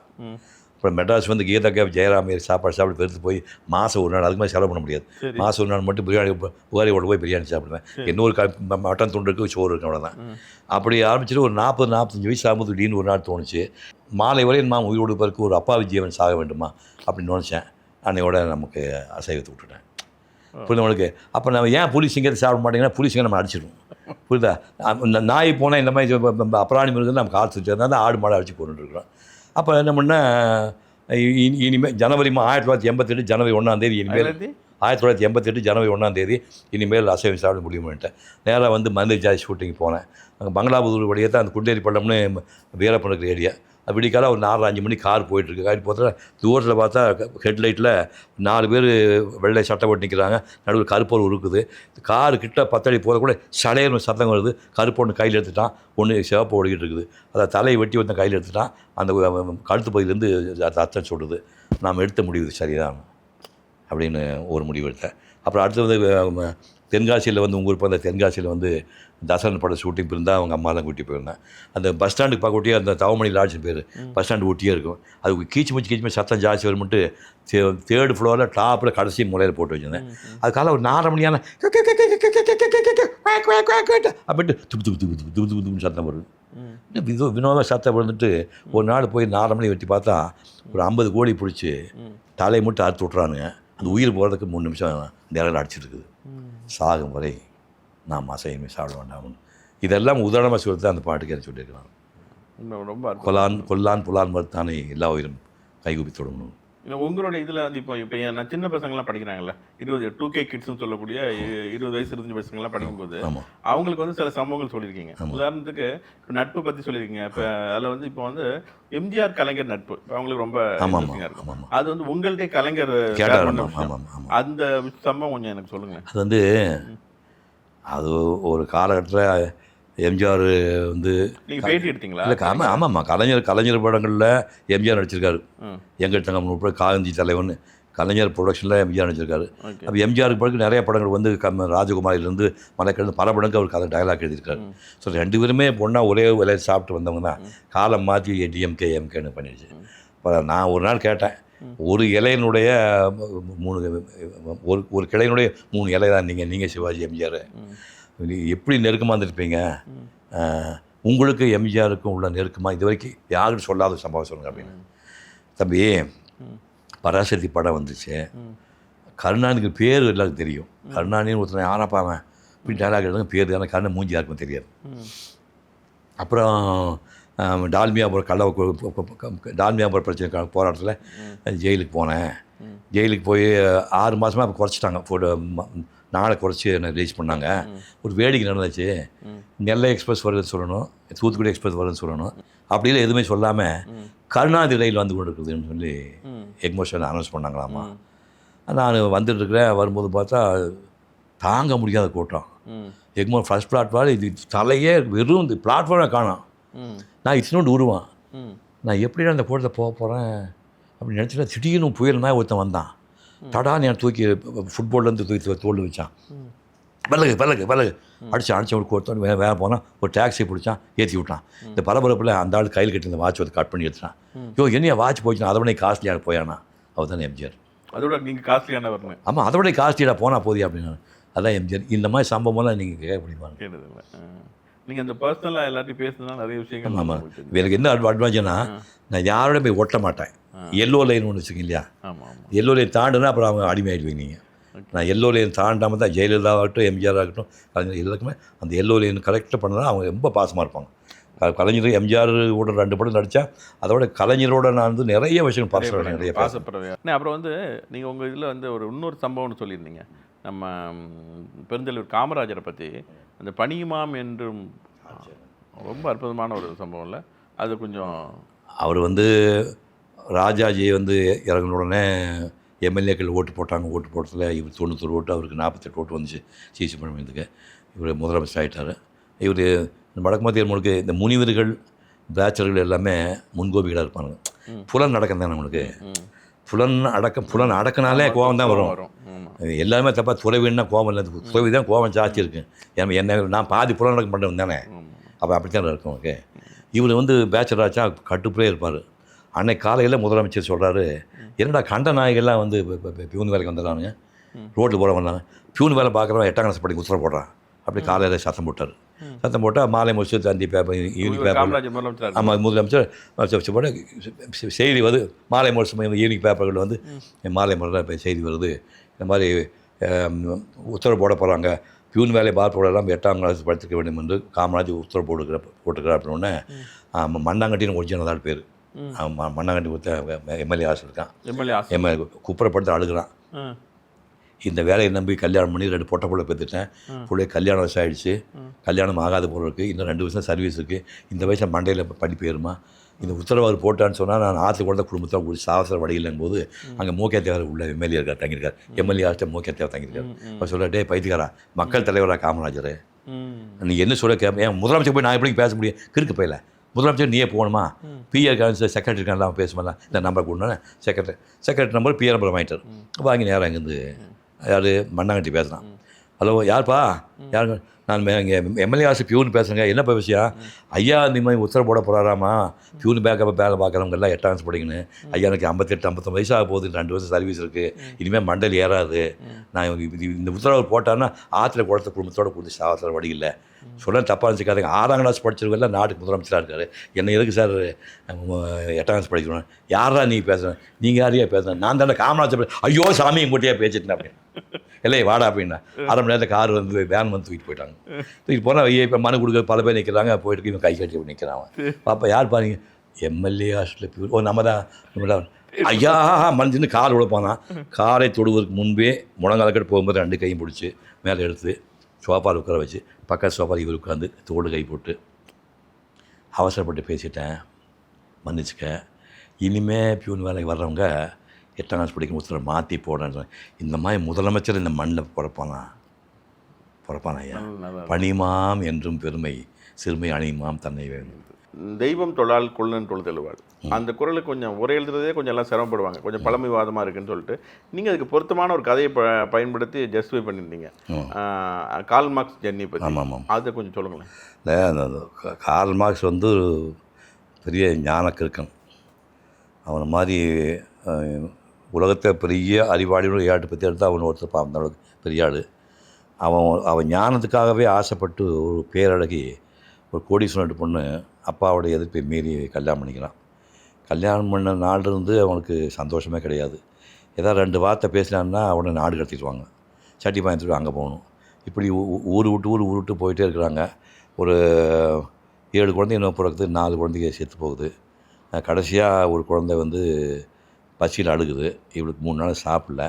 மார் கொடுக்குறான், அது பால் குடிச்சோன்னா ரத்தம் வருது, அந்த குழந்தை செத்து போகுது. தலைமுறை வாழ்க்கை வாழ்ந்துட்டுருக்குறாங்க. இப்போ அடக்கம் பண்ணுறதுக்கு சாவுப்பட்டு செய்யறதுக்கு வழி கிடையாது. திருத்தரமாக ஃபோன் பண்ணி தெரிஞ்ச ஆளுக்கெல்லாம் ஃபோன் பண்ணி கொஞ்சம் காசு கொண்டு வாங்கி சாவுப்பட்டி பண்ணி அடக்கம் பண்ணுறாங்க. அடுத்த 6 மாதத்தில் அவனும் காரணமாக செத்து போகிறான். மறந்து போய் கூட ஒரு நாள் கூட எங்கள் அப்பா அம்மாவை சொல்ல கேட்காம இந்த மடையனை கல்யாணம் பண்ணுனேன், வாழ்க்கை என்ன சந்தோஷம் அனுபவிச்சேன்னு சொல்லவே இல்லை. அவனை வந்து கடவுள் சம்மாவே மடித்ததுனால தான் தெய்வம் தொழால் கொடுநட் தொழுவார் பொய்யன பெரிய அந்த பாட்டுக்கு அந்த அம்மாவை யூஸ் பண்ணுவோம். இப்போ இதை நீங்கள் சொல்லும்போது கேட்குறவங்களுக்கு எல்லாமே அந்த 100ஐயும் பார்க்கணுன்னு ஒரு ஆர்வம் வரும். அது பார்த்துருவோம். ஆனால் எனக்கு இன்னொரு கேள்வி உங்கள்கிட்ட இருக்குது. நீங்கள் வந்து இப்போ நம்ம வந்ததில் அசோகன் வந்து அப்படி லெனின் வந்து அப்படி கார்த்தின்னு ஒரு தம்பி வந்திருக்கா அப்படி, அவர் ஒரு கேள்வி கேட்டிருக்காரு. நீங்கள் அந்த 100 இதில் காமத்துப்பால் ஒன்று கூட சொல்லலாமே சார்? கெட்ட வார்த்தையில் இன்பத்துப்பால் சொல்லி அதைங்க அதை கூட நாங்கள் டீசெண்டாக தான் யூஸ் பண்ணியிருக்கோம். அது வந்து வேறு மாதிரில ஷேடு இருக்கிறதில்ல, நான் ரொம்ப அருமையான பாட்டாக யூஸ் பண்ணியிருக்கேன். நாகரெட்டியார் வந்து பாகின் ஸ்டுடியோ நாகரெட்டியார் எனக்கு இப்போ வந்து விஜய் ஹாஸ்பிட்டல் ஆகி போச்சு. தமிழ்நாட்டில் உள்ள 4-5 டாப் ப்ரொடியூசரில் அவர் ஒருத்தராக இருந்தவர். அவர் பிரமாதமாக வசதியாக ஒரு ஆந்திராந்து வந்து தொழில் பண்ணி நொடிச்சு போய் திரும்ப ஊருக்கு போகிறதுக்கு அவமானம் போடுறதுக்கு கஷ்டப்படும் போது பொண்டாட்டி என்ன பண்ணுறாங்க, விஜய சேஷம்பாள் பேர் கழுத்தில் போட்டு அத்தனை நகையும் காட்டி எஸ்எஸ் வாசனுடைய அம்மாவும் சந்தையில் படம் ரிலீஸும் போது கிளைமாக்ஸ் பணம் பற்றும் போது எஸ்எஸ் அம்மாவும் எல்லா நகையும் காட்டி கொடுத்தாங்க, விற்றுட்டு ரிலீஸ் பண்ணணும். அதே மாதிரி இந்த அம்மா ஊருக்கு போன அவமானம் எல்லா நகையும் காட்டி கொடுத்து இந்த நகையை விற்று நீ தொழில் பண்ண சொல்லிட்டு பழையபடி பிக்கப் ஆகிட்டார். பிக்கப் ஆகி 11 ஃப்ளோர், ஏஷியாவிலே 14 ஃப்ளோர் ஷூட்டிங் தளங்கள் மட்டும் ஏஷியாவிலே கிடையாது. அப்படி பெருசாக வந்து எல்லாம் பண்ணுறாங்க. பண்ணிக்கும்போது பொண்டாட்டி ஞாபகம் தான் விஜய சேஷமகள் விஜய ராணி மகள் கல்யாணம் பண்ணி கட்டுறாரு. அப்புறம் தெரியுமில்ல காலம் மாறும்போது ஸ்டுடியோ கூட ஷூட்டிங்னு போய் நாங்கள் தான் முதல் 1975 முழு படத்தையுமே அன்னக்கடி ஷூட் பண்ண போனோம். அதுக்கப்புறம் 14 பாரதிராஜா பண்ணார். இப்படி எல்லாமே ஊரை விட்டு வெளியில் போய் படங்கள் படுக்க ஆரம்பிக்கும் போது ஸ்டுடியோக்குள்ளே அடிக்க ஆரம்பிச்சது. இப்போ ஸ்டுடியோக்குள்ள சும்மா வச்சுட்டு அதையே கொஞ்சமாக கன்வெர்ட் பண்ணி விஜய் ஹாஸ்பிட்டல் பண்ணார். இப்போ க்ரீன் பார்க் ஹோட்டல் பண்ண இப்படி மாற்றிட்டே வர்றாரு. இப்போ என்ன பண்ணார், எல்லாம் விற்றாச்சு, கம்ப்யூட்டர் கம்பெனிக்கு விற்றாச்சு, இந்த விஜயசேஷமாக சாணி மாதிரி விற்றாச்சு. நான் எல்லாம் விற்றுட்டேன், இந்த விஜயசேஷமாக மட்டும் நீ கடைசியாக இடிங்கப்பா, ஏன்னா என் பொண்டாட்டி ஞாபகத்தான் பண்ணது, அதை மட்டும் இருந்துச்சுன்னா எல்லாம் இடித்து கட்டினாங்க. விஜயசேஷமாக வந்து புல்டோஸ் இடிச்சுது. எனக்கு நைட்டு அவர் சேர்த்து போயிட்டார். உடம்போடு உயிரடை என்ன மற்ற என்ன மடந்தோடு எப்படி நட்புன்னு மனைவி மேலே மோசம் எப்படியெல்லாம் அன்பும் காதல் வச்சுருந்தானுக்கு இந்த பாட்டை போட்டுருக்கேன். ரொம்ப சிறப்பாக இருந்தது. நம்ம எல்லாத்தையும் நீங்கள் வந்து நினைவுபடுத்தி எல்லாத்தையும் இப்போ உள்ள எல்லோரும் கேட்குற மாதிரி ரொம்ப அற்புதமாக சொல்லியிருக்கீங்க. உங்களுக்கு எல்லாருக்குமே அந்த 100 குரலையும் கேட்கணும், குறையும் மொத்தமாக கேட்கணும். ஏன்னா அதில் டீட்டெயில்ஸ் நிறைய இருக்கும். ஒன்று எல்லாமே உங்களுக்கு என்ன அட்வான்டேஜ்னா புஸ்தக வடித்தையும் வந்துடுச்சு, நெட்டில் இருக்குது எல்லாமே. இப்போ வந்து 2Dயில் போய் சிவகுமார் 100ன்னு போட்டால் 2Dலேயும் வருது. அதே மாதிரி அவங்க சைடில் வந்து புதிய தலைமுறையிலேயே புதிய யுகம் புதிய தலைமுறை ரெண்டுலேயுமே அந்த அவங்க வந்து 3 மணி நேரம் தான் போட்டிருக்காங்க. நான் இப்போ வந்து 2Dயில் வாங்கி நான் ஒரிஜினலாக பேசணும் கம்ப்ளீட்டாக நீங்கள் பார்த்தீங்களது அந்த மொத்தமாக புத்தகத்தில் இருக்கிற 100மே இப்போ நான் 2Dயில் சேர்த்து எல்லாம் சேர்த்து போட்டோம். 28 கதைகள் எக்ஸ்ட்ரா சேர்த்துருக்கோம். அவன் வந்து 3 மணி நேரத்தை வெட்டி தர சொன்னாங்க, புதிய தலைமை குறைச்சிட்டான். இப்போ அதையும் நான் சேர்த்து போட்டு 4 மணி நேரம் சிவகுமார் ஒரிஜினல் எந்த பேசினோன்னா இப்போ என் பேரன் பேத்தி கேட்டாங்கன்னா தாத்தா பேசுன மொத்தத்தில் இருக்கிற மாதிரி இந்த வீடியோ கொடுத்துருவேன். ரொம்ப சிறப்பாக வந்து சொன்னீங்க. குருஸ்தானத்திலிருந்து எனக்கு திருக்குறளை எடுத்து கொடுத்தாலும் உனக்கு தான் நான் நன்றி சொல்லுவேன். நன்றி. உங்களோட பணியாற்ற மகிழ்ச்சி.